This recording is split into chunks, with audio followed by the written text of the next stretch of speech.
우리가 일상을 살면서 제일 어려운 게 인간관계라고 하잖아요. 하지만 회사는 엄밀히 따지면 이 인간관계가 아니라 더 훨씬 복잡하게 이루어진 이해관계에 의해서 그 생리가 결정이 됩니다. 무슨 차이냐면 딱 하나의 차이예요. 바로 이익과 목적이 뚜렷하게 얽혀 있다는 겁니다. 상사와 부하, 대표와 구성원, 그리고 팀원끼리의 관계, 이 모든 것은요, 자신에 관련된 이익과 그 팀에 관련된 이익, 그리고 회사 전반적인 이익에 따라서 그 굴레가 돌아가고, 그 이익은 뚜렷한 자신들만의 관계에서 목적성을 띈다는 거예요. 제가 맨 처음에 MD팀의 팀장으로 있었을 때 저희 팀은 항상 마케팅 팀이랑 충돌을 했었습니다. 어떻게 해야 MD팀에서 이루어지고 있는 이 상품이 더 잘 팔릴지에 대해서 우리 팀의 의견과 마케팅 팀의 의견이 달랐다는 것이죠. 당연한 거예요. 자기 팀의 이익을 조금 더 보장하기 위해서입니다. 근데 더 웃긴 건 뭔지 아세요? 저희 팀 중에 하나가, 그 친구는 저희 팀의 이익을 추구하고 목적을 이루기 위해서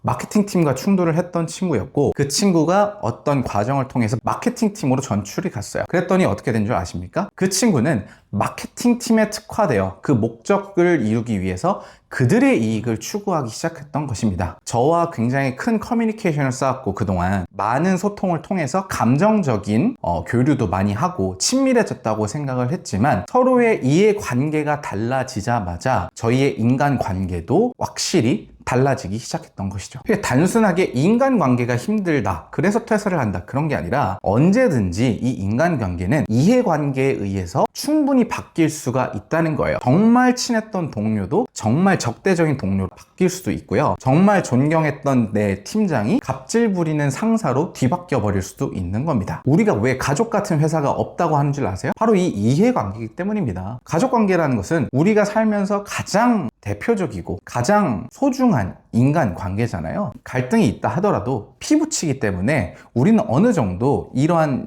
전제를 깔고 화해에 조금 더 가깝게 얘기를 나눌 수가 있어요. 하지만 철저한 이해관계로 이루어진 이 직장은요, 아무리 감정적 교류가 많이 연결했다 할지라도 이해관계가 충돌을 하게 되면 충분히 그 감정적 교류가 너무나 쉽게 무너질 수 있고요, 너무나 적대적인 관계였지만 이해관계에 의해서 갑자기 친해지는 경우도 정말 많이 일어납니다. 저 또한 마찬가지였어요. 제가 팀장이었던 MD팀에서 나오고 다른 본부로 다른 리드가 되었을 때 MD팀과 충돌했던 경우가 많았습니다. MD팀의 목적과 그 이익은 이해가 됐지만 저는 저희 조직의 이해관계, 그리고 저희 조직의 목적과 이익을 좀 더 추구하기 위해서 그들과 투쟁을 했고 제 권력을 활용했던 적도 많았습니다. 즉, 이렇게 자신이 처한 상황, 자신의 이해관계에 따라서 이익이 어떻게 되는지, 자신의 커리어에 대해 도움이 될지 또는 불이익이 될지에 대한 이런 이해관계에 따라서 언제든지 회사에서 자신이 겪는 상황은 확실히 뒤바뀔 수가 있습니다. 그리고 그 안에서 그 이해관계를 제대로 이해하지 못하고 항상 힘들어하고 감정적으로 스트레스를 많이 받는 사람들이 퇴사를 하게 되는 것이죠. 그냥 서로 술 한잔 마시고 회포를 풀면서 화해할 수 있는 인간관계는 너무나도 많습니다. 하지만 이해관계가 섞이게 되면 술 한잔 마셨다고 해서 그게 금방 화해가 될까요? 그런 경우는 저는 단 한 번도 본 적이 없습니다. 그 술자리에서는 뭐 대충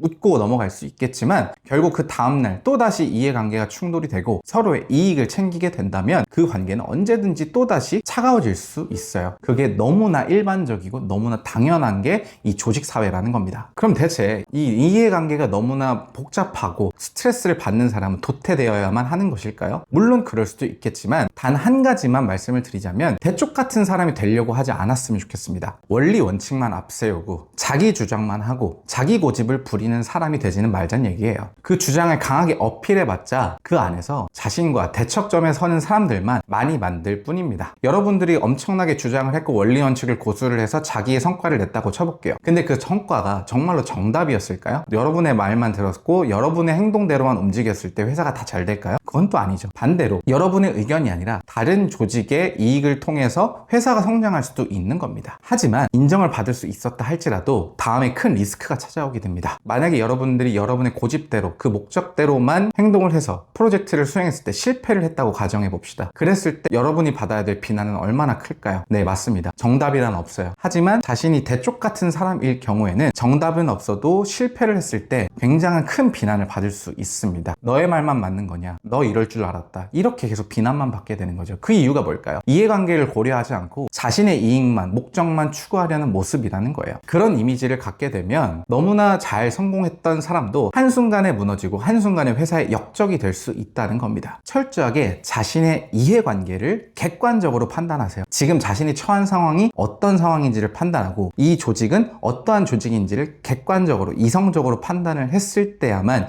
이 이해관계를 조금이라도 더 잘 빠르게 이해할 수 있습니다. 더도 말고 덜도 말고 딱 그 정도로만 행동을 하세요. 그렇게 되더라도 성장은 할 수 있고요. 충분히 성공할 수 있는 운이 작용하고요. 언젠가는 승진도 하고 연봉도 높아지게 됩니다. 너무 특출나려고 노력하지 마세요.